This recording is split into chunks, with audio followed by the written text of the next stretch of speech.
Welcome, everyone, to Intensity Broadcasting for coverage of the SCSRA All Star Race. Tonight, it's going to be 70 laps of racing action here at Las Vegas Motor Speedway in the Riley DPs. Earlier, we had the shootout, and Michael Provolt won, so he has advanced to the All Star Race. And we have 12 other drivers besides Michael looking to try to get the SCSRA All Star Race crown. I'm going to be your announcer for tonight, Atlee Atman-Leeson. Joining me tonight to call the action is SCSRA driver and a fellow announcer, Josh Hall. Josh, how are you doing tonight? Man, I'd be doing a lot better if I was down there racing still, but glad to be up here in the booth with you, Atman. It's been a while since the two of us call a race, and man, that first one was a wild and a blast. I can't wait to see what happens here tonight. Yeah, we had 25 laps of awesome racing action. Now we're getting ready for 70 laps of awesome racing action. I am getting excited for it. And for this SCSRA All-Star Race, we have money on the line. First place is going to get $60, and they will automatically advance to the next All-Star Race that the SCSRA will hold. So Brian Earl Jr., he won the last All-Star Race, so he automatically advanced to this one. So now whoever wins this All-Star Race will automatically advance to the next one. Second place, they're going to get $15, and third place is going to get $5. And a random position will get $10, but we will announce that position at the end of the race, so like nobody tries to finish in that position. And so now we are getting set for qualifying these drivers, and I believe it looks like it's going to be like the shootout open qualifiers. So one thing that these drivers are going to try to do, these drivers are going to need to find, a partner, a buddy to go on track and run with. And it's hard too, Atman, because if you make any contact, you get a 0x. And if anybody who runs an iRacing knows, any kind of incident points while qualifying disallow your lap. So you want to be right there helping somebody in front of you, but at the same time, you don't want to actually make contact with them because it'll disallow both of your laps. We already saw a little bit of contact there between Brian Nudie and that was the 7 of Logan Hagerman. But so we'll see how this goes. We're seeing everybody getting grouped up with each other. I do want to quickly look at the chat. Michael Lawrence said, "Man, I've never been so excited for second place, yet so disappointed."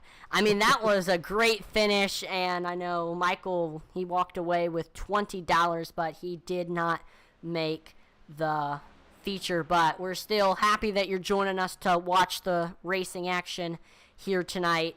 Hopefully you enjoy the broadcast, and I think we're getting some lap times on the board here. Yeah, I already apologized to Cheesy there. Me and him just had some hard racing at the end, and no harm, no foul. That was a lot of fun, and I was glad to be up there racing with him.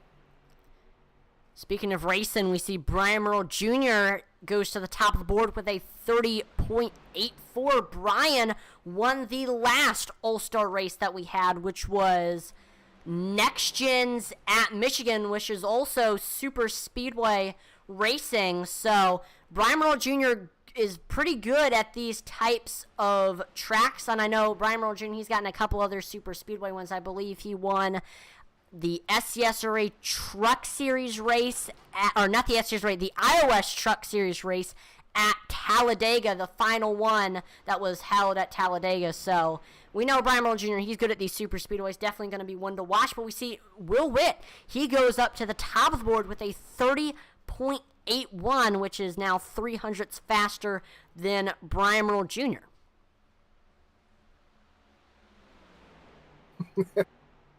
And Atlee can't hear the people in the broadcast, but you mentioned the name that should not be spoken, and you've been officially fired for the night. So What, iOS? Yeah, no, we're just joking around. No, it's been the joke going on. It's that series doesn't exist. We treat it like Voldemort. It's the series that we shall not name. But no, you're right. Brian's had a lot of success at the super speedways, especially in not just the league that we will not name, but also the Pelican series. So it'll be exciting to see how he runs here tonight on this track. That's very super speedway esque as well. Yeah, I mean, as long as he keeps pace, I think he's going to do really well tonight. And it's all about keeping pace tonight. That's for sure. We see Michael Lawrence. He says, "Drag me in anytime if you want." We might have to do that. Maybe at like halfway, we might have to pull him in. We can pull him in halfway. That'd be fun.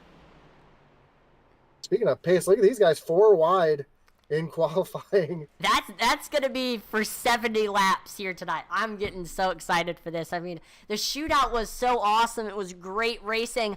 Now, do you know if since it's 70 laps, will there be pit stops? There should be pit stops, yes. These cars, I believe, I'm just double checking right now because it didn't matter to us in the first race Right. how much fuel was in them. And it looks like there was 20 gallons of fuel in these, so that equates to, yeah, these guys should have to make a pit stop for fuel at least. And if we have a caution, I'm sure around halfway, then these guys will jump in, get their fuel to make it to the end.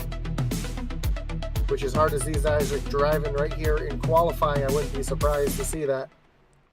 So interesting. So we're gonna see maybe some pitch strategy going on. I always love to see that. Look at this. Oh my gosh. And there they go. And when these prototypes crash, man, it's pretty wild, especially with the wedge shape. It's really easy to get underneath the car, like you saw me with Cheeseburger there when we come into the line. And I tried to give him a good shove, and my car went underneath his. Yeah, and remember, iRacing always loves collaborating with NASA, so as soon as these cars get into that outside wall, they're going to space. And there we go. Speaking of space, we got some drivers doing somersaults, the new Olympic sport besides synchronized spinning. Car somersaults. Love to see it.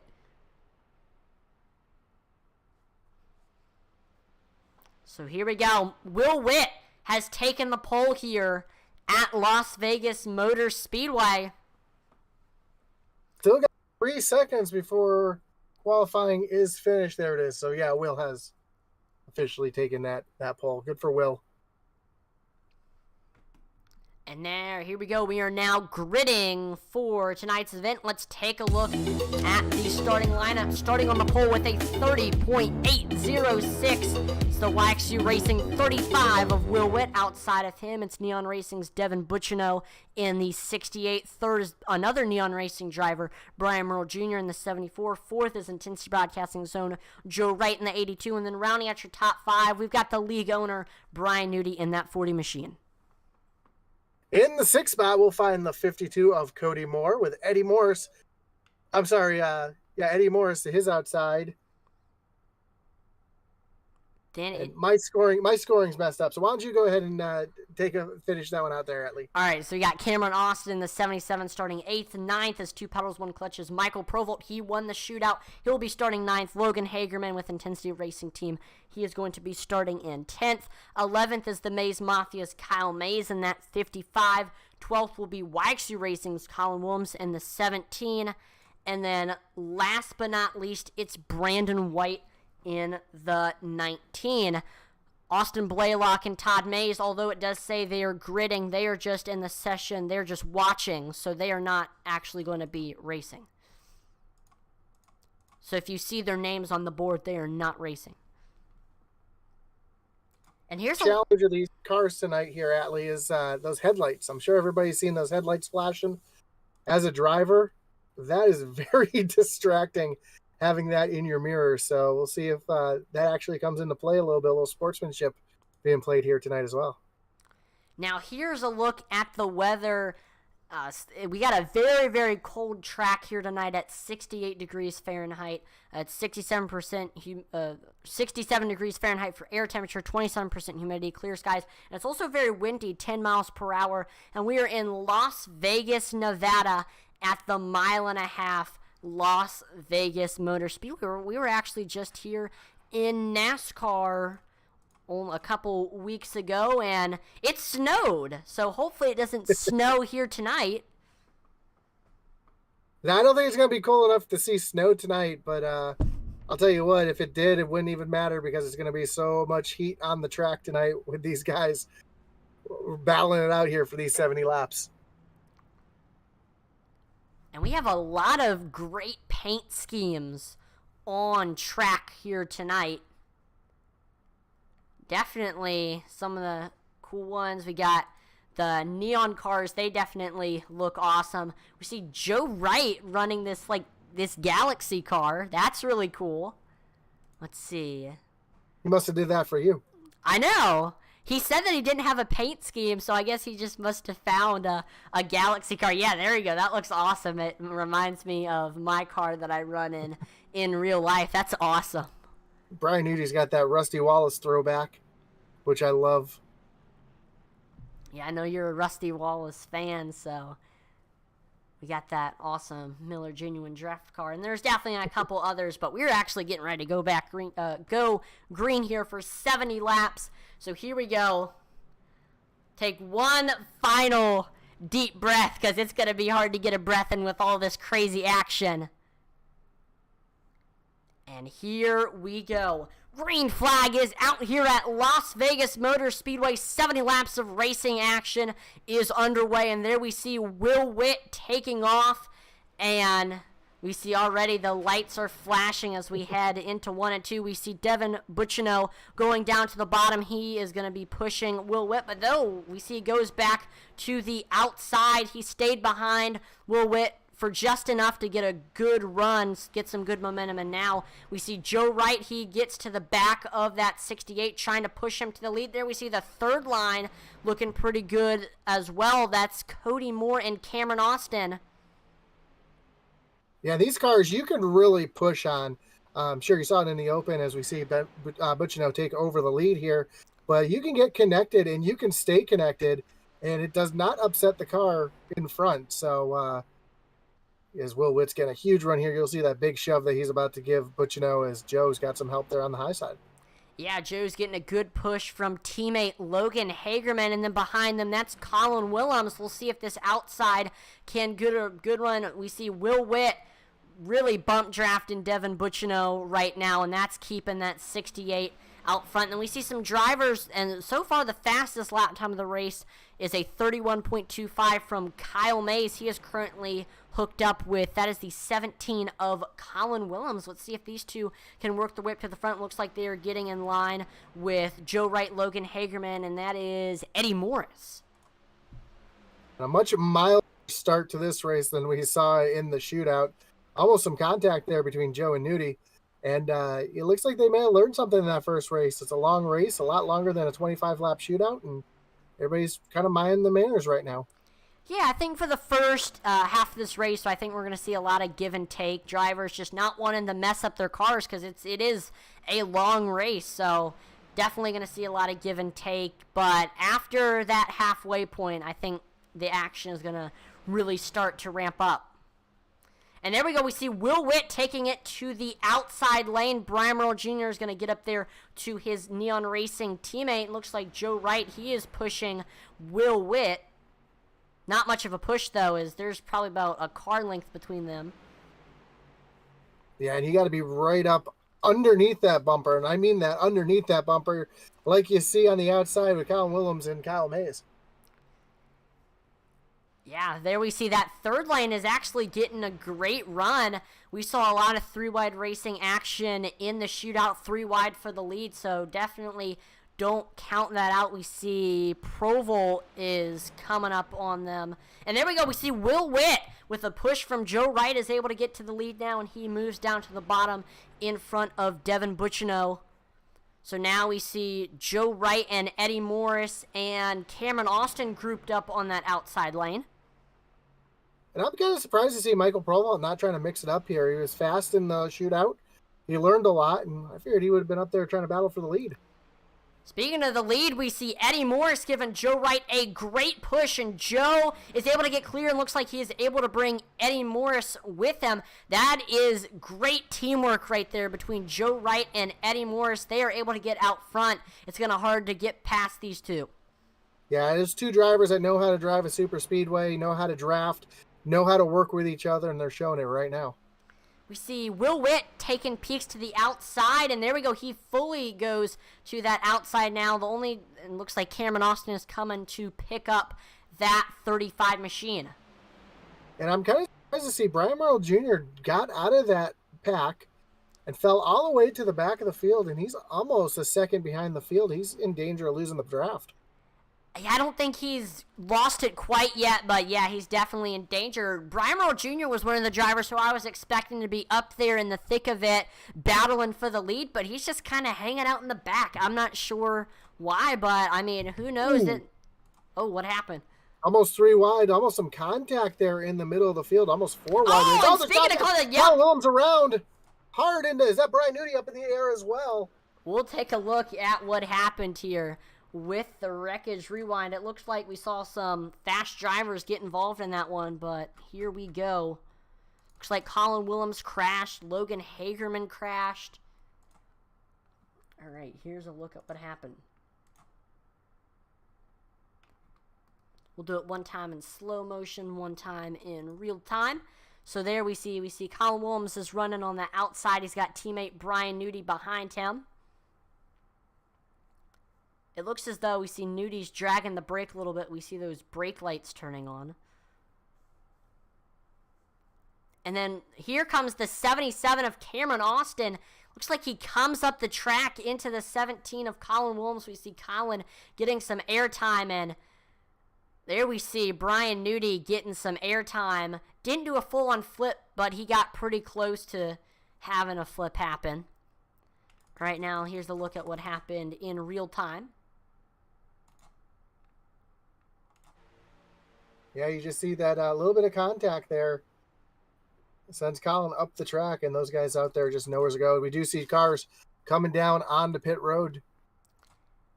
It actually looked as though it actually looked like Williams just moved down the track a little bit, but that was just some tight racing. Nobody's fault.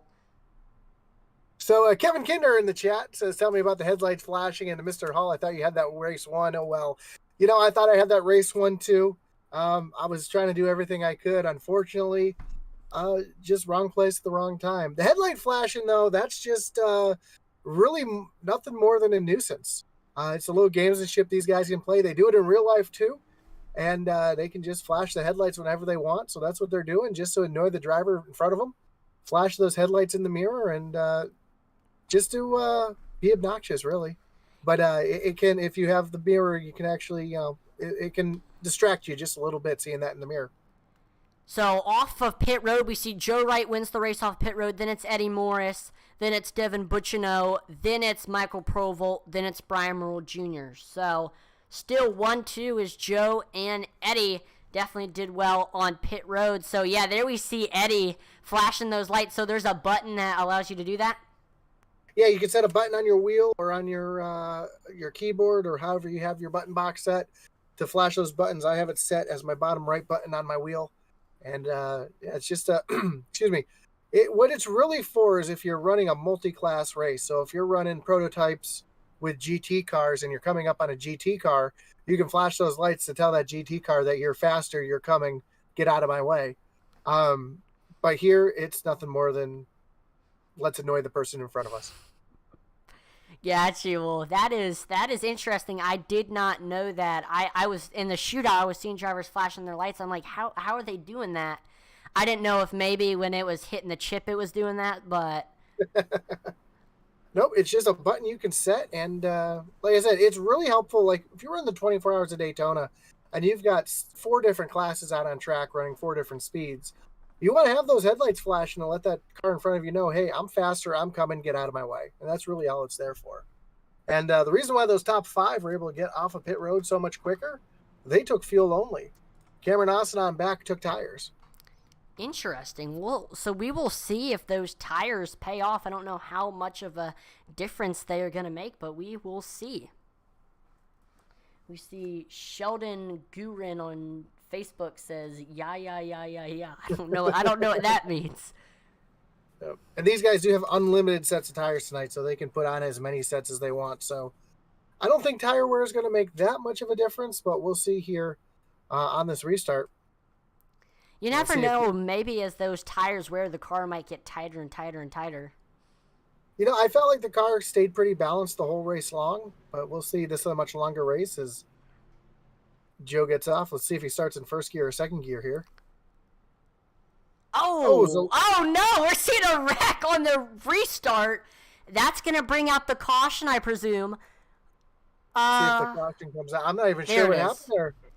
All right. I don't know if it's, there's the caution right there. I don't know if it's a little gamesmanship or if they thought Joe was going to go or what there. So, yeah, looks like we saw some, let's see, Logan Hagerman went off track let's see.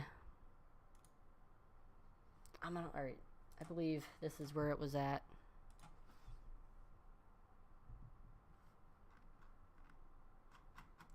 All right, here's what happened. We see Cameron Austin. He was on that outside on the start.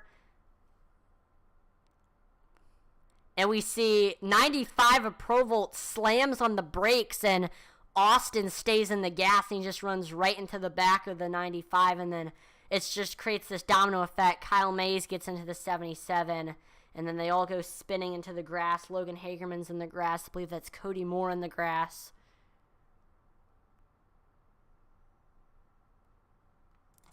Here's another look at it in real time.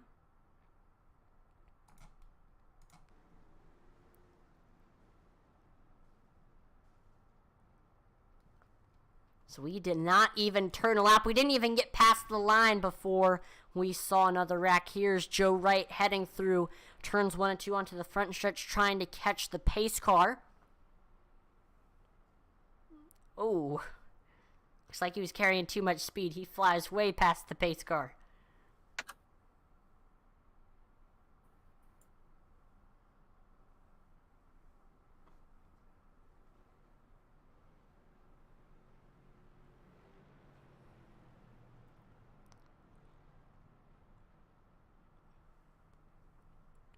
So right now, here's a look at the current top 5 after 15 laps of racing action. We see Joe Wright is in first. Eddie Morris is in second. There you see he's flashing the lights at us. We see Michael Provolt is in third. Devin Bucciano in fourth. And Brian Earl Jr. is sitting in fifth. Yeah, a lot of damage to Logan Hagerman's car. Missing the whole front end of his car after he was just involved in that one. So, fortunately, with these cars, you can actually go down pit road and get the nose put back on these cars. So we'll see if he dives down the pit road here and gets a fresh front end. Even if you don't have a fast repair? That's correct. Yeah, these just like real life, these cars. It's really easy to pop the nose on and off of these things. So we'll see if Logan is able to get down pit road and get a nose put on this thing. And we see a lot of other drivers besides Logan coming into the pits. Michael Provolt, Devin Bucciano, Brian Earl Jr., Colin Williams, Logan Hagerman, Brandon White, Cody Moore, Cameron Austin, Kyle Mays. So I don't know what they're coming in for. Is it fuel? Is it tires? Well, I know Cameron Austin and some of those other drivers, they took tires. So I'm interested to see. I guess they're just coming in top off. Yeah, we see gas and go for both Michael Provolt and Devin Bucciano. Yeah, you see Logan's car now has a hood on it. We see Colin Williams, third driver off pit road. Oh, I'm trying to find Logan. There's Logan. Yep, he does have a hood on that machine. And we see Cameron Austin able to get off pit road in fourth, Brandon White fifth.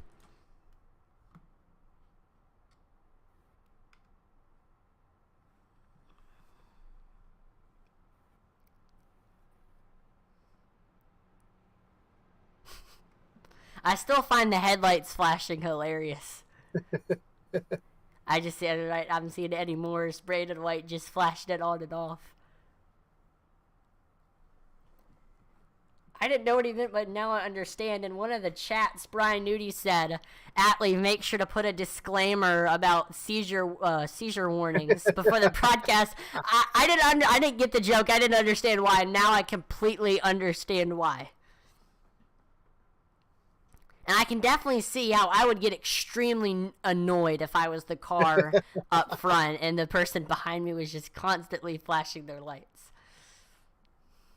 Yeah, it definitely makes a difference here, and it can really, really mess with you seeing that in your mirror all race long. So we're getting ready to go back green here. Joe Wright restarting on the bottom, Eddie Morris restarting on the top. Behind them, it's Will Witt and Brian Nudie. So we see two groups of teammates side by side. We got two Intensity teammates side by side, two YXU teammates side by side. What both of them were hoping for is they were going to be, one in front of the other, but this time they're side by side with each other. So I think we're going to see both the YXU racing drivers and the Intensity drivers maybe try to get grouped up with each other. I'm sure. Unfortunately for Logan there, being able to get that nose on that car, getting that thing repaired, and it's going to be just as good as it was before the damage occurred. So we got the bot squad showing up. Cassie Williams says, "Let's go, Colin." Right now, Colin is sitting in last. He's looking to try to work his way up to the field here. And I'm sure he will be there. He's always there towards the end, so we'll see what he's able to do here. Green flag back out here at Las Vegas Motor Speedway. There we see Joe Wright taking off. We are side by side for second between Will Witt and Eddie Morris. We see Eddie taking it to the high side, trying to get grouped up with Joe. We see Brian Nudie and Will Witt get grouped up with each other. And looks like they're kind of hanging Eddie out to dry on that outside. I think looks like Will Witt goes to the outside. Yep, 3 wide. Brian Nudie wisely backs out of it. Eddie Morris still way up on that high side, running that wall, ripping the seam up there.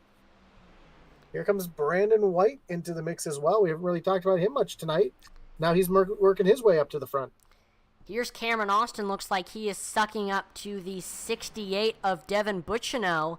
And we see Brandon White is joining these drivers as well. The high side is really just dissolved here. I don't know if anybody else is going to venture up to the high side, or we might see a little bit of single file racing here. No, I think we might see a little bit of single file racing here, just kind of feeling each other out. They had a couple quick cautions. They want to settle down here, get some laps under their feet here as Logan Hagerman now with that damaged car. Told you that front end was going to make that car like brand new. Looking up to the high side now, trying to get alongside Brandon White. And we see Logan Hagerman. He's got Eddie behind him. Yep, and then Brandon White just said, "Nope, I've had enough of this. I'm going to fall to the back and get back up there later on in the race. I know I can get there." So now he's going to fall back and just ride for a little bit and get annoyed by Cody and Nudie. At lap 20, we see Kyle Mace has just ran the fastest lap time of the race with a 30.71. Did Kyle Mace take tires last time by? Kyle Mace did not take tires last time by, but the fact that he's way back in the pack as cars are scattering now, that draft there gives him the opportunity to really suck up on the cars in front of him, and you can pull some pretty fast lap times. As look who's up to the front. We got two Intensity Racing Team teammates, Logan Hagerman and Eddie Morris. They are able to get out to the front. They've got a huge gap between them and the rest of the field. That may be a curse, however, as that's going to give the field a lot of time to just build up a good... No, they're extending the gap. What in the world? Logan Hagerman, Eddie Morris. This is the first time since we announced we were going to run this car track combination that we've seen two cars get hooked up in tandem away from everybody. So it's excitement right there. Yeah, I mean, you don't really see too much tandem drafting nowadays, but it's always cool to watch because you see the two groups of cars coming up with each other. And if you look at some of the best NASCAR finishes at super speedways, a lot of them were in the tandem drafting era. So this might make for some good finishes.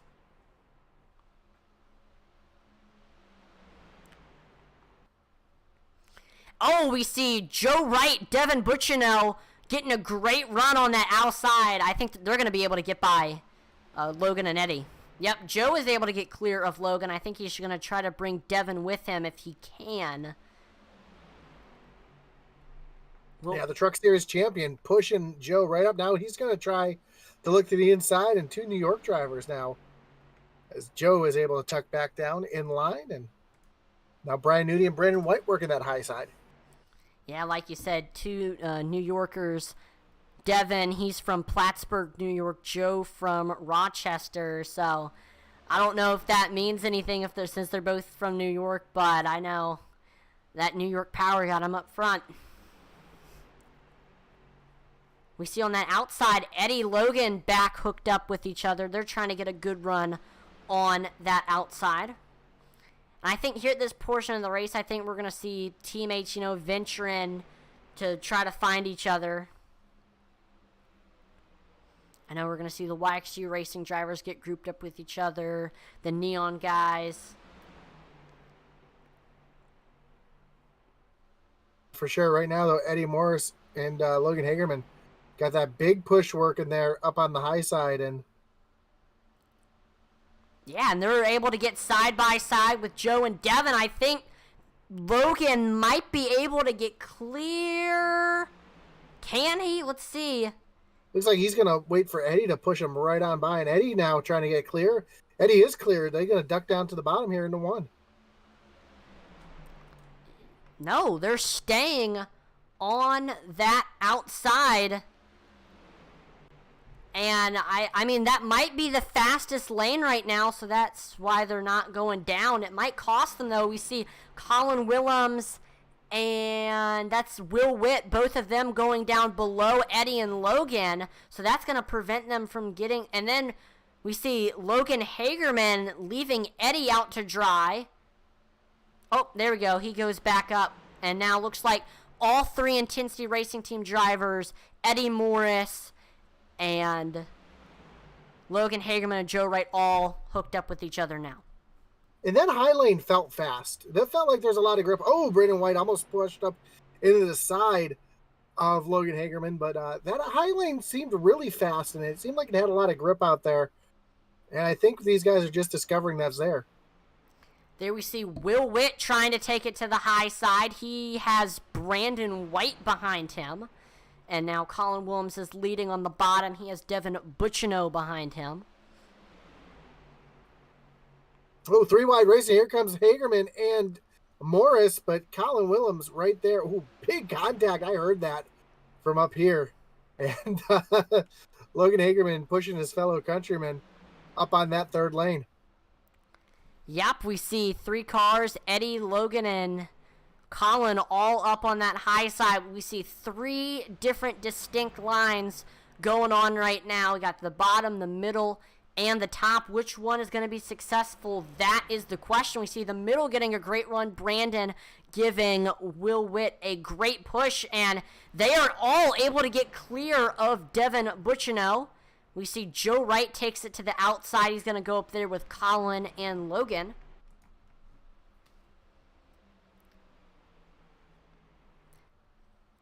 Devin looks like he is able to get under Brandon White, and that's going to push him up to the middle of the track. So now Devin is pushing Will Witt for that lead.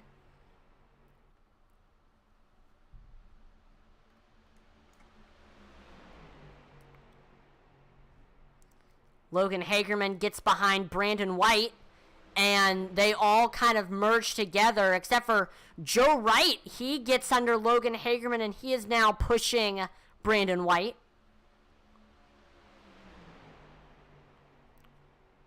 It's like Colin Williams is falling back a little bit, trying to play it safe here. Here comes Brandon White, though, on the outside. Big shove. That shove might have... Oh. What in the... Brandon White makes it 3 wide.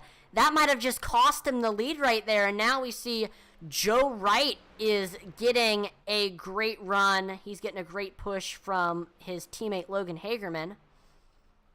It almost looked like the push was a little too much. It shoved him up the track just a little bit. Yeah, that's unfortunate for Brandon White. He was getting ready to take the lead there, so now he is fallen to the 7th place spot.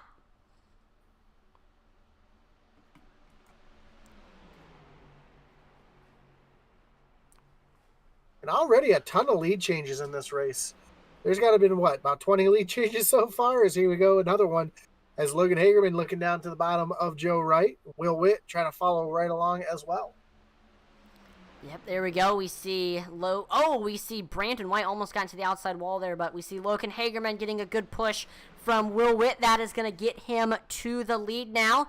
We see Kyle Mays, a name that we haven't really mentioned a whole lot here in tonight's event. He gets up to the back bumper of Joe Wright, and we see Eddie Morris. He is coming up on Kyle Mays as well. These three are going to try to get up to the front, and we are now at the halfway point. And you know what that means. We are going to pump up the intensity, turn up the volume, and you'll get to hear the sounds and see the sights of the racetrack. Here we go.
He's going flying through the air. Caution is out. Yep, we were doing pump up the intensity there. I missed what happened, so we're going to take a look at the Wreckage Rewind to see what happened. Yeah, it looks like Kyle Mays entered pit lane. Let's see, here we go. Oh, he entered pit lane on his roof. Oh, gosh. All right, here's a look at what happened to Todd. We see he was running that outside, and Eddie Morris behind him. He's got Cameron Austin below him.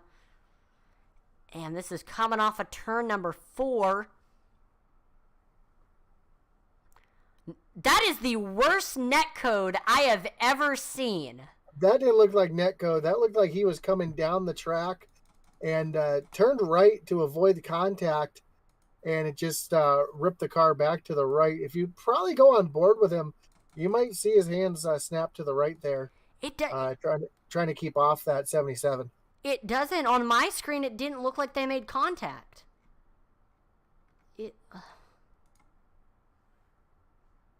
Oh, maybe there was some contact with the netcode. Yeah, so. Yeah, if you look here, let me show. This is. Oh, that's a perfect view of that.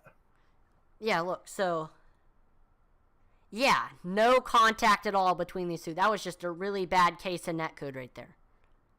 Unfortunate for Kyle here is, as I mentioned, he went flying through the air, and everybody on pit road right now, and except for your top 3, Joe Wright, Devin Bacino, and Eddie Morris staying out. One person this caution really benefits was Cody Moore. Cody was off the pace. He actually lost the draft completely. He was about almost a half a lap behind the field, and this caution actually saved him. Yeah, he was definitely hoping for that caution. And there we see somebody in the waiting room. That's Michael Cheeseburger Lawrence. We said at the halfway point we would pull him into the booth. So, Michael, this is Atlee and Josh in the broadcast booth. You have a copy? Yeah, I can copy. Awesome. Well, Welcome to the booth. We're currently got 30 laps to go, and I know we said after the halfway point we'd pull you in. So, I mean, what's been your take on this race so far? Yeah, definitely can tell why these guys are all stars, except for maybe that one restart. But I was in the room with them chatting it up, and yeah, it definitely these cars drive a lot twitchier than they look. Yeah, they're a lot of fun though. You can really get on a car and push it, except around the last lap there. But it's just really easy to get hooked up with someone right on that back bumper and give them a big shove right around the other cars. Definitely, and the high side is actually you can get a pretty decent run when you get two cars pushing real well. That high line actually works really well. Speaking of the high line, we're getting ready to go back green here. Joe Wright restarting on the bottom, restarting on that high side. It's Devin Bucciano, and then behind them, it's Eddie Morse, Logan Hagerman. Eddie Morse is going to be starting directly behind his teammate Joe Wright. So, like we saw earlier in the race, if these two can get hooked up with each other, it's going to be hard for anybody to get the lead from them. Same thing, I think, if Logan Hagerman can get hooked up with Eddie and Joe, it's all three of them great super speedway racers. It's going to be hard to get by them. Yeah, definitely. And Will Witt too. He in the practice races he was really, really good. Really pushes really well with everybody. He's restarting fourth on that outside lane behind Brian Earl Jr., Logan Hagerman, and Devin Bucciano. We'll see if he can get up there to the front. But green flag is back out there. We see Joe Wright taking off. There we go. Like I said, we see him and his teammate, Eddie Morse. They are hooked up. We see Devin Bucciano going down to the bottom behind Joe and Eddie.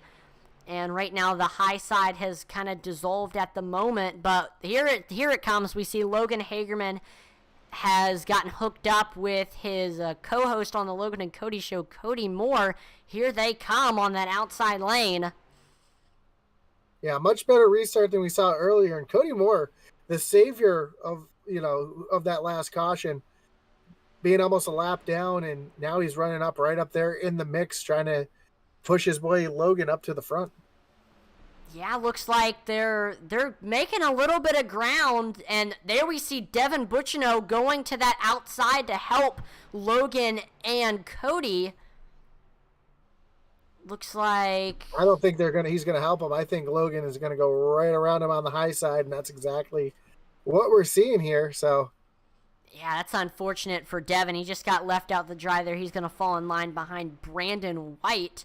Joe Wright continues to lead this thing, continuing to get a good push from Eddie Morris, and I think Eddie Morris is going to try to stay behind Joe Wright until the last lap, probably. As long as he keeps pace, of course. That's right. You always have to keep pace. Oh. Cameron Austin down on the apron. He blinked out for a second, got back in, and it was just a mess right there, but they were able to keep it going straight. And one thing that this hurt the bottom line terribly, and this is going to allow Logan and Cody to get a great run. Logan almost clear of Joe Wright. Yeah, both Logan and Cody are both clear now. And so is Devin?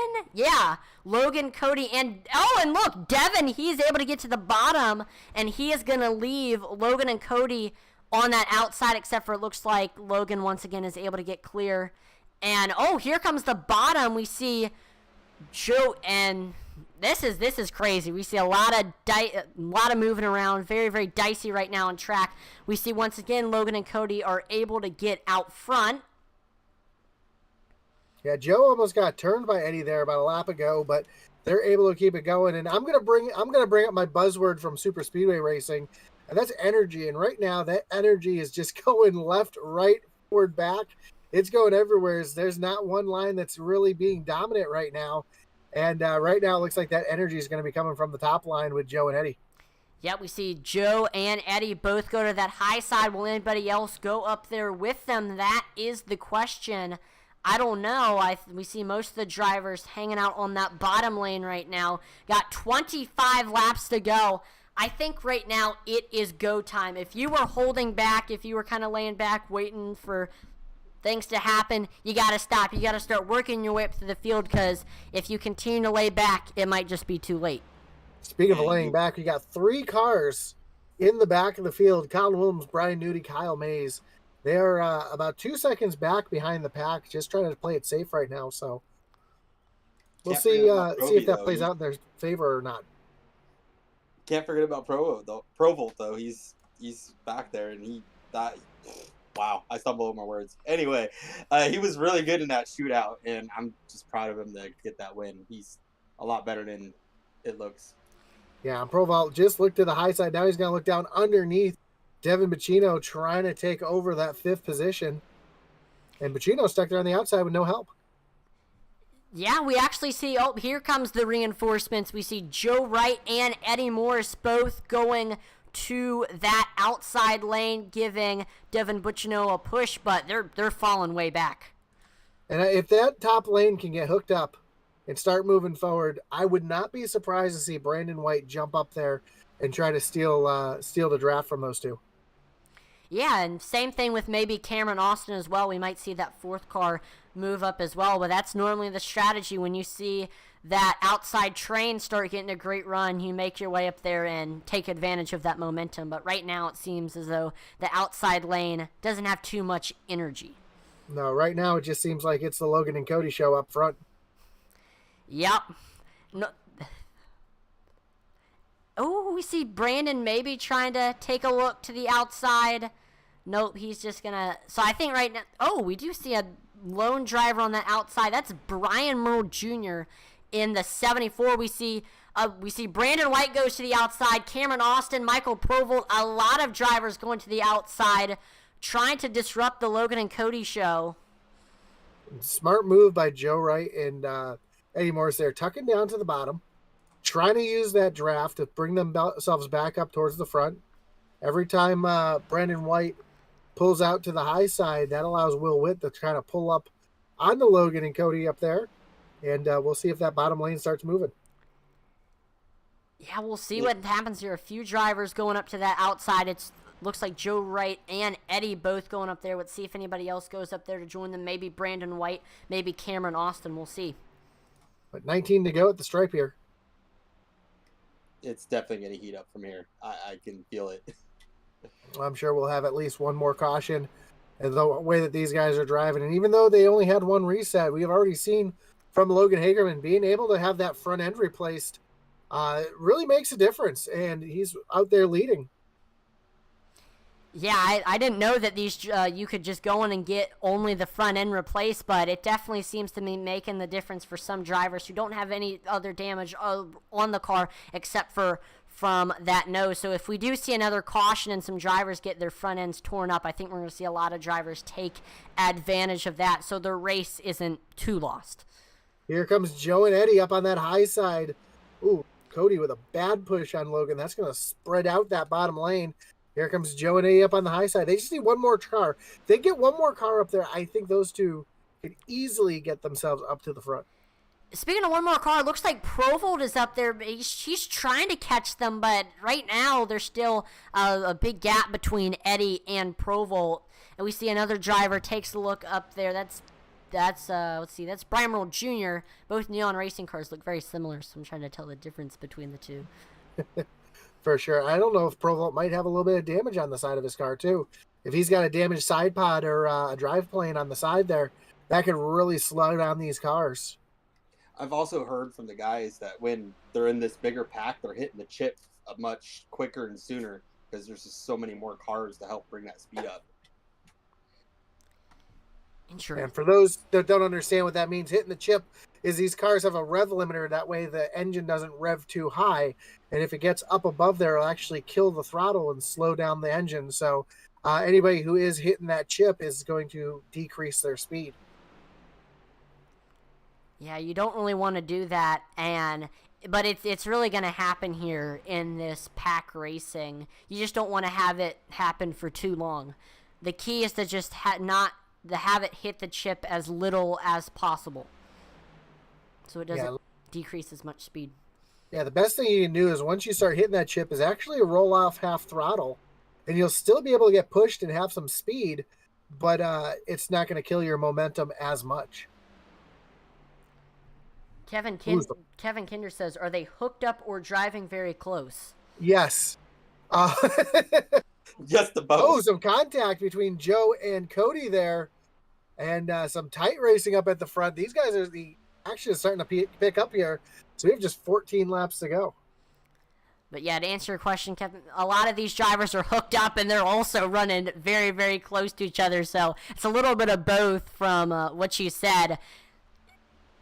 It's just, this is a really, really unique car track combo. Normally you see these Riley DPs on your road courses, your Daytona road course, your Sebring, but it's cool seeing these on an oval because it's a lot like super speedway racing. We're seeing some tandem drafting.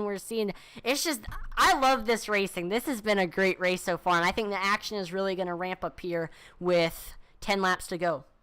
Yeah, back when IMSA was known as Grand Am, these were the highest form of racing in that division, what is now the Daytona Prototype division of the IMSA series.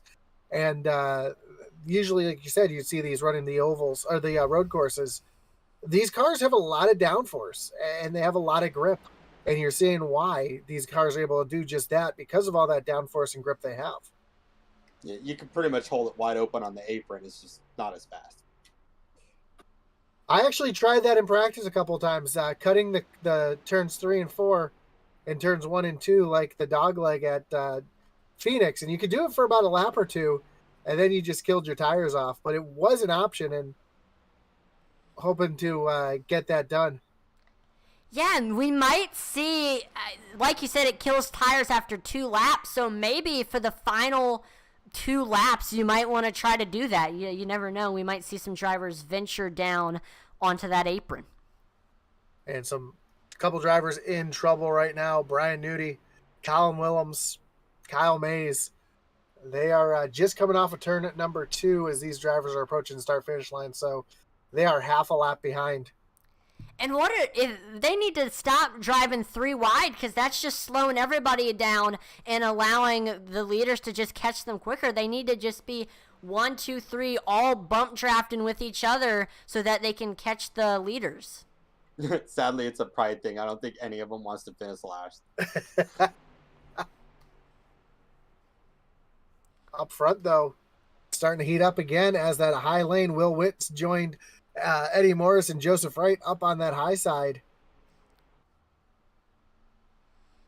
Yeah, so far this bottom has been really dominant for the past few laps, but you never know here with less than 10 laps to go. We might see this high side coming strong. We see Eddie, Joe, Will, and Brian Merle Jr. all on that high side, the usual culprits who have been running this high side all race long.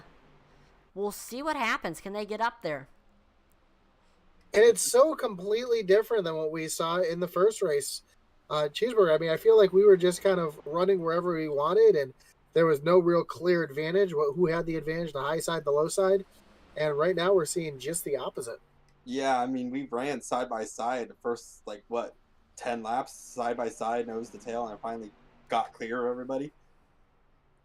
Yeah, that's what it looked like from up here in the booth. But here, this has been weird seeing it. Unlike the shootout, we've seen one distinctive line have a great advantage, and that's that bottom lane, the Logan and Cody show.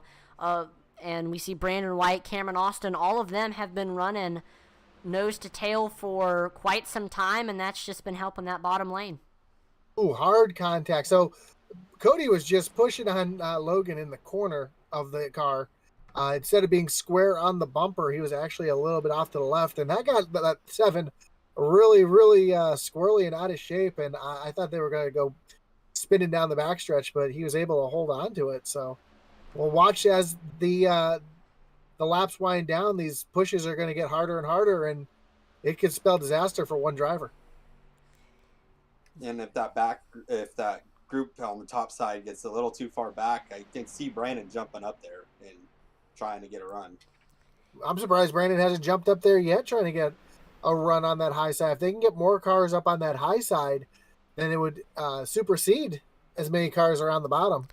Speaking of Brandon, we saw he took a peek up there, and Cameron Austin?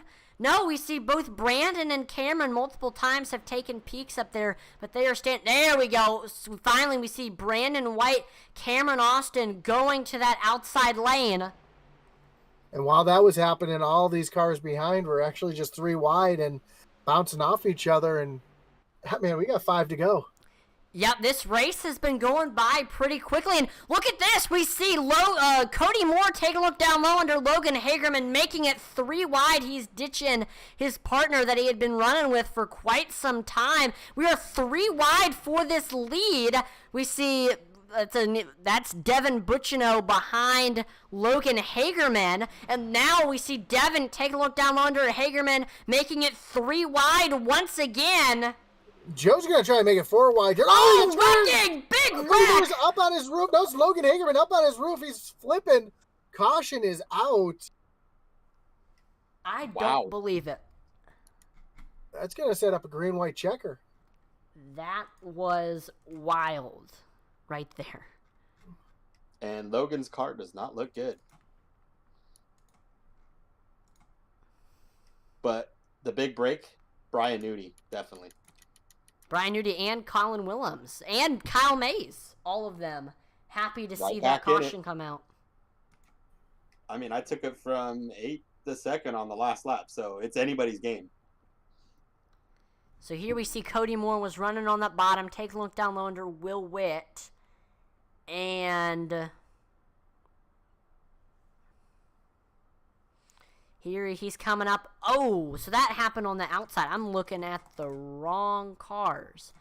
So here's Joe Wright. He's pushing Cameron Austin. And, see, he was a little bit to the left when he was bump drafting with Cameron. And that was just enough to make the car upset. And that's going to turn Cameron Austin down the track into Logan Hagerman. Logan Hagerman goes for a wild ride. And, again, these cars are, what's the word I'm looking for? They come apart in pieces. So Logan may be able to get a new front end and a new back end put on this thing while he's sitting on pit road. There we see Logan Hagerman getting some crazy airtime. Here's another look at it from a different angle. And it all happens so quickly, too. Yeah, you don't even have time to react right there. You can see him just up and over and around. And modular is the word I was looking for. So these cars are very modular. They might be able to get the front end put back on Logan's car, a new back end put on that car. And the side pods look like they're pretty beat in, so he's not going to be able to have much side force. But we'll see what kind of repairs he's able to get done here. Yeah, right now we see he's sitting on pit road. It doesn't look like he's had any progress with the car yet for damage-wise. I don't know. It does not look straight. That's all I can tell you. Very cattywampus. Very cattywampus. There's the catchphrase. Well, we were just talking, man, you made me think of something when you mentioned something earlier. You mentioned the tandem drafting. And it made me, go back to those days where we had the tandem draft. And it made me think of something I saw on Reddit today that made me feel really, really old. Somebody put up a picture of an ARCA car or a K&N car, one or the other. And kid circled it and said, I don't know what this thing is that's hanging off the back of the car. Why is this guy holding it? And it was a catch can. And it made me realize that there are people out there who are watching NASCAR races that have never seen a pit stop with a catch can man. I started watching a NASCAR in 2014, and I don't believe that I've ever seen the catch can. 2014? No, 2014, they got rid of the catch can with the Gen 6 car. So, all right, so I never experienced it. I saw that same thing on Twitter. I'm like, yeah, I agree with you. I've never seen that before. But you would have known what it was, right? Right? Silence. Well, here we go. We're re-racked, restack, and refire.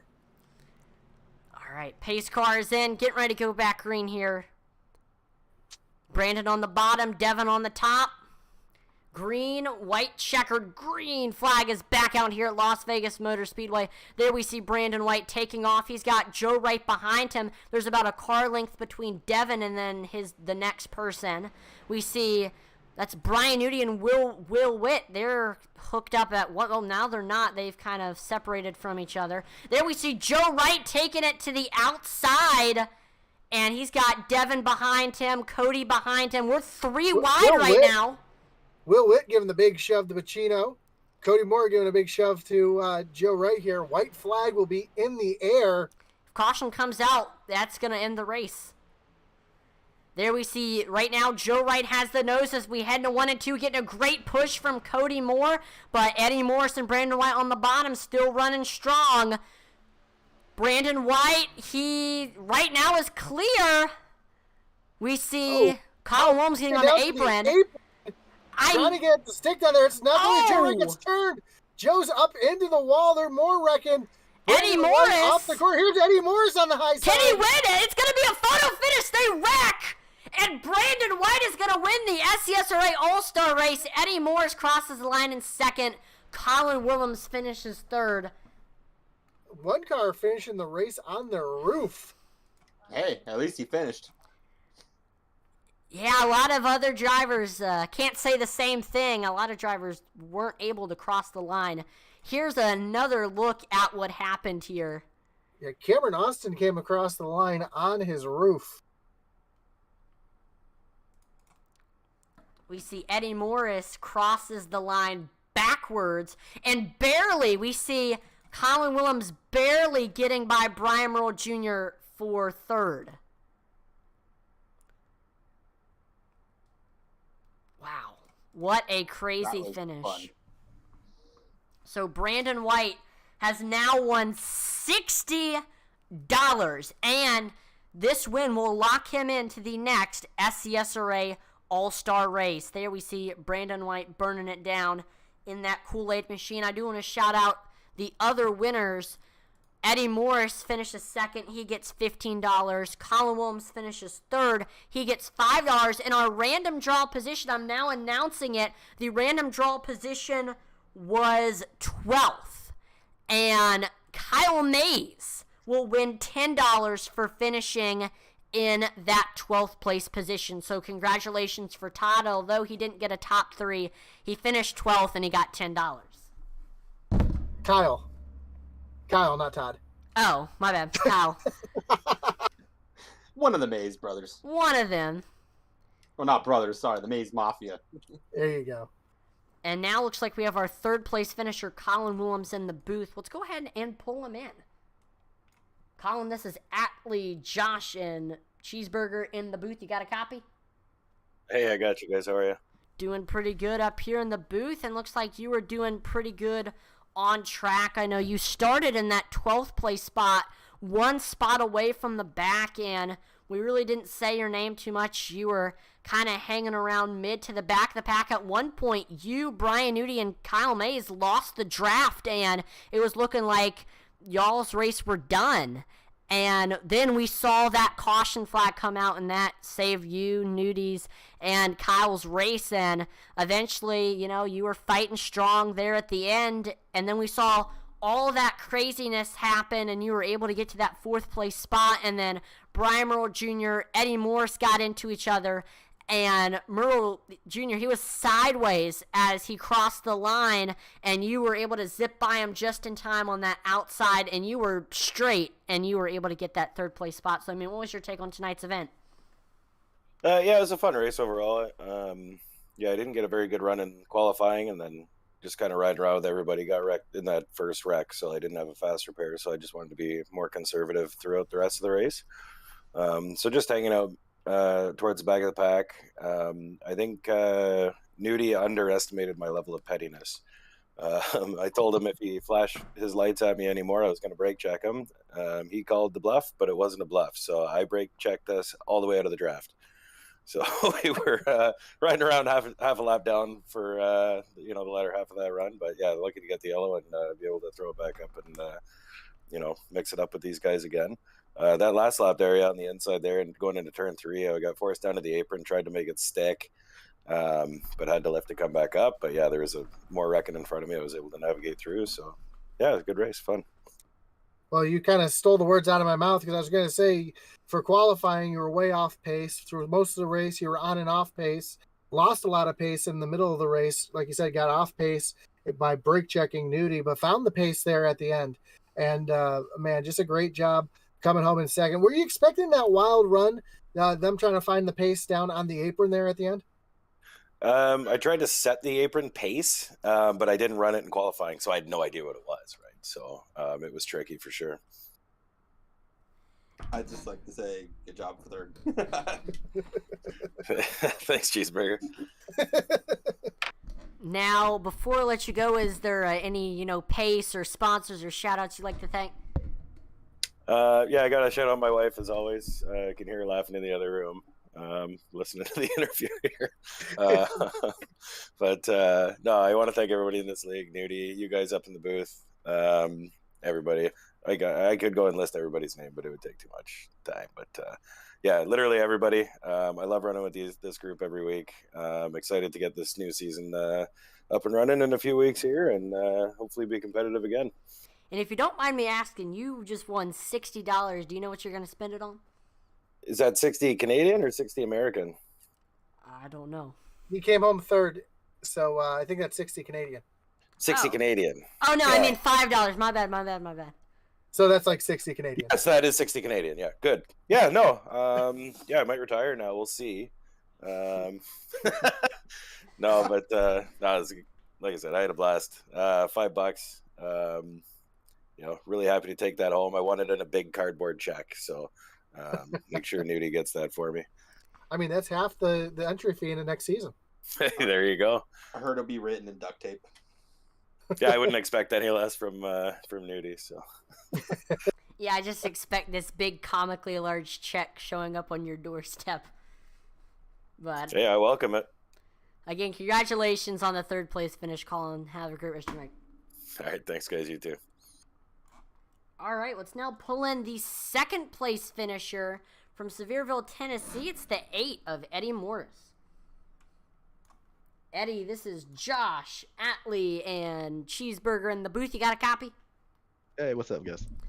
We're doing pretty good up here in the booth, and looks like you were doing pretty good out on track. Man, you had a great race. You were running up front in the thick of it all race long, drafting with your teammates, Logan Hagerman and Joe Wright a couple times. You were able to get out front into the lead, but there in the end, we saw Cody and Logan. They were able to get up front, and you and Joe fell back and were having trouble getting back up to the front just because that high side wasn't running very well. But at the end, you went up to that high side, you and Joe, and you were able to get a great run. And then we saw all the wrecking happen. We saw a ton of drivers got involved in it. And then in the end, it was just you, Brandon, and Brian in this little 3-car pack, and we saw you and Brian made contact, and you ended up finishing the race in second backwards, but still great race for you. What was your take on tonight's event?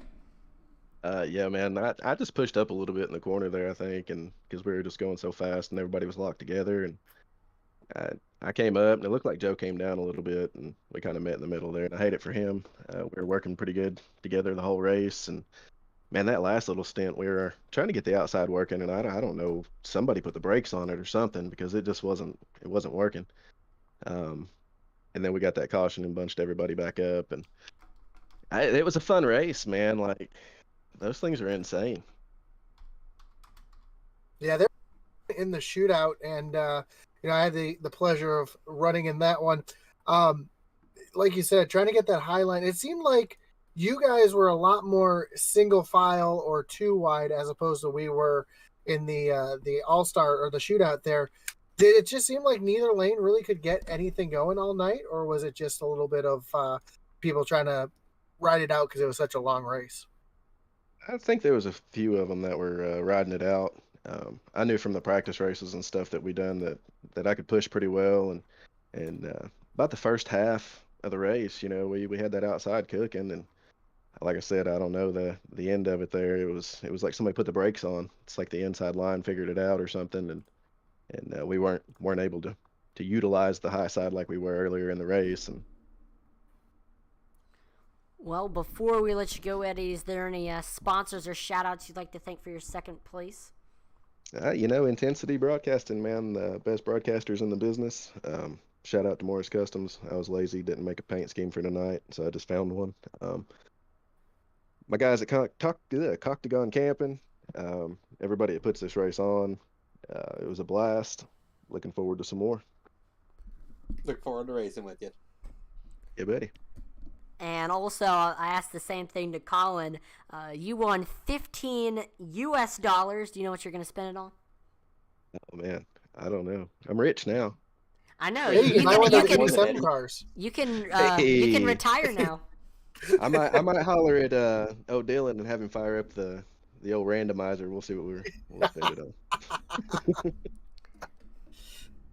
Well, actually, I just realized $15, that can cover the entry fee for both series. So now you got that covered.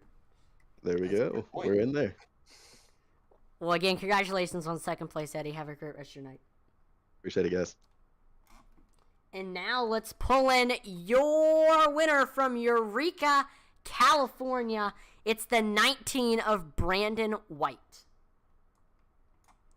Brandon, this is Atlee, Josh, and Cheeseburger in the booth. Do you have a copy? I do. What's going on?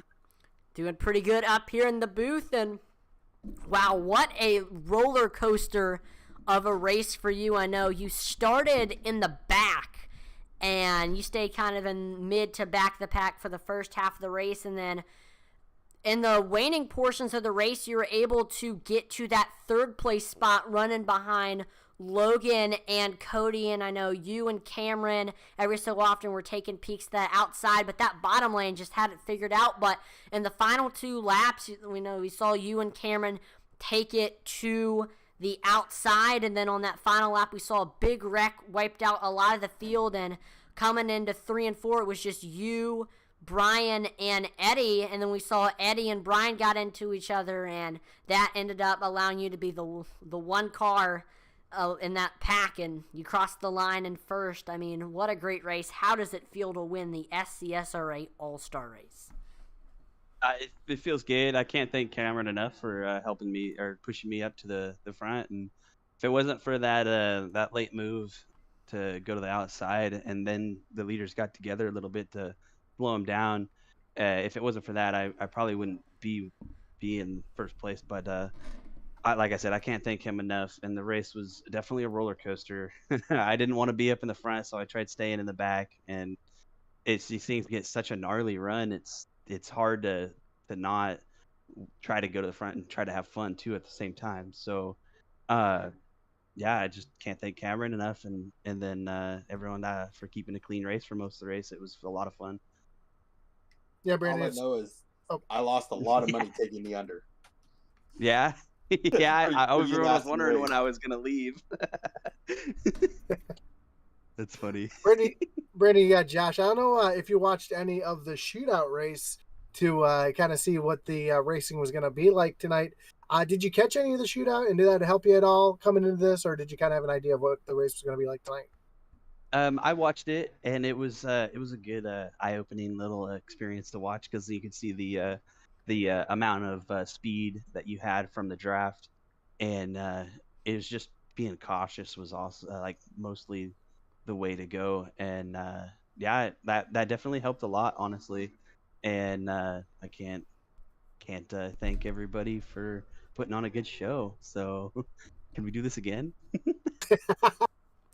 Well, we know I'm that ready to if keep they going. do it again, you will automatically be locked into the SCSRA All Star Race, Oh, the really? next one that they hold. Yeah, so you not only won $60, but you were also automatically locked into the next All Star Race. The same thing was the case for Brian Earl Jr. He won the previous All Star Race, and he was locked in to this one. So you don't even have to worry Yeah. about getting into the next one.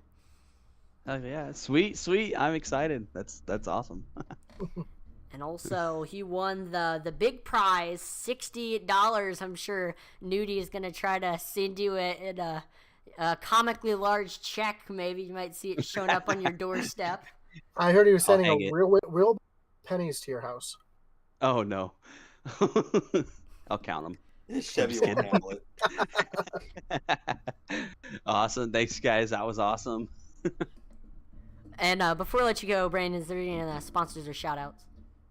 Yeah. Shout out to Cameron, like last time. Shout out for Canudi and everybody who sponsored this race. Thank you guys, and thank you guys for always putting on a great show. Yeah, this was definitely one of the most fun I've had in the broadcast booth in quite some time. I enjoyed this race, and congratulations on first. Awesome. Thank you guys. Yep, no problem. See ya. And now let's pull in the 12th place finisher. Normally we don't really interview the 12th place finisher, but Kyle May has won the random draw by finishing 12th. He won $10, so let's pull him in and hear his take on this race. Kyle, this is Atlee, Josh, and Cheeseburger in the booth. You got a copy? Yeah, I got you. Now, you didn't finish first. You didn't finish last. You finished 12th, and normally that really doesn't mean anything, but it does, because that was the random draw position. You ended up winning $10, and you had a rough race. I know you started in the back of the pack, and you were running around mid to the back of the pack, and then we saw you went a lap down after getting involved in an incident, and then you, Nudie, and Colin Williams lost the draft, and you were able to get the lap back and get back up on the lead lap, but you couldn't really work your way back up to the field, and you ended up finishing that 12th place spot. But I mean, what was your take on tonight's event? Little did you know you'd win $10. I'm glad I won something, because I was not any good in that race. I was running about 6th or 7th there, and I think like Cameron had some flashing issues or something. Next thing I know, I was head on in the wall. Yeah, I saw that unfortunate little bit of connection issue there for Cameron. But before the race started, we asked you the same thing I asked Brandon. Did you watch the shootout, and did you learn anything from watching the shootout as far as what the racing was going to be like tonight? I didn't get to watch much of it. When I turned it on, there was like 5 laps to go. I got home late. I was turned on to see how Todd was doing in it, and next thing I know, Provolt was taking the checkered. So, but I heard it was good. Yeah, it was definitely great racing for sure. But before I let you go, is there any sponsors or shout outs you'd like to thank for your 12th place finish? Just like to thank Todd and Dad and Mark. It's pretty fun racing with them on here. I like to thank Intensity for all the broadcasting that y'all do. Y'all make it fun. I mean, being able to go back and watch the race, that's pretty good. And I'd like to thank Brian Nudie for putting this on, because I know sometimes it's got to be a headache, but he does a good job with it. Yeah, for sure. Brian did a great job putting on this all-star race event, did a great job organizing everything. So again, congratulations on winning the random draw. Have a great rest of your night, Kyle. Y'all too. See ya.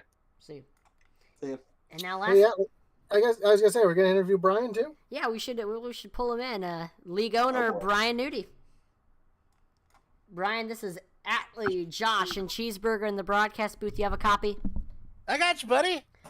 Well, you ended up finishing 11th here tonight at Las Vegas. I know you were running you started up mid-pack and you're running about mid to the back of the pack, and then I heard Colin said, he said, if you flashed your lights at him one more time, he's going to brake check you. And he said that he did, and that ended up sending you, Colin, and Kyle to the back of the pack, and you really weren't able to make your way back up to the field until we saw that caution flag came out, and that it looked like it was going to save y'all, and it helped Colin, but you and Kyle weren't able to really work your way up to the field, and you ended up finishing the 11th place spot. But you ended up organizing a great event. This was an awesome, awesome race. And, I mean, what was your take on tonight's event?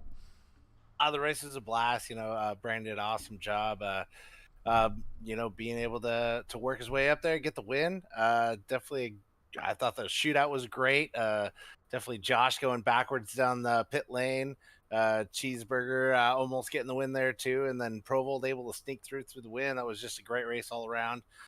Then definitely this one was big. It got involved in a wreck early on, but it's this kind of just for fun, but at the same time it's bragging rights and a little bit of money on the line, so that's always nice. But I'm just glad even the person who finished dead last, they had a blast. So, in my eyes, that's a win.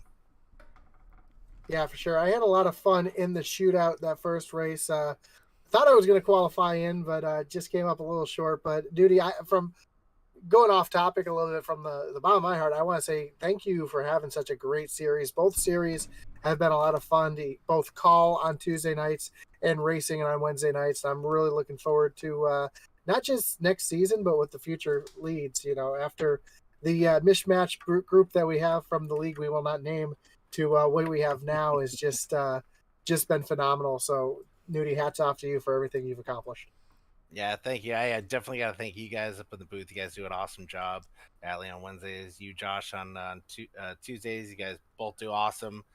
Next season's going to be even more awesome. We're going to have a couple new people joining us. We got some new recruits. We had a little recruitment race the other night. I think you were there. And so we got 2 new people there. And also we got some more new people coming in. So it's gonna be a great season. And then we got also got to thank my admin team this season. It was Sylvan Seguin. He was just the biggest help ever. I can't thank that guy enough. He takes care of all the points. He does an awesome job. And now we got 2 new admins that are joining the team because we lost Stephen Black, and we got Eddie Morris and Michael Provolt, and they each have the kind of like their own little things to take care of. So everybody's kind of got their own little thing that they got to do, just to make sure nobody gets overwhelmed, and we just keep this SCSRA train rolling. Now, if anybody else wanted to join the league and they wanted to get in on these recruitment races, how would they find it? So I'm going to start posting on the iRacing pages, but definitely look up on Facebook. You can look up SCSRA. You'll see the logo.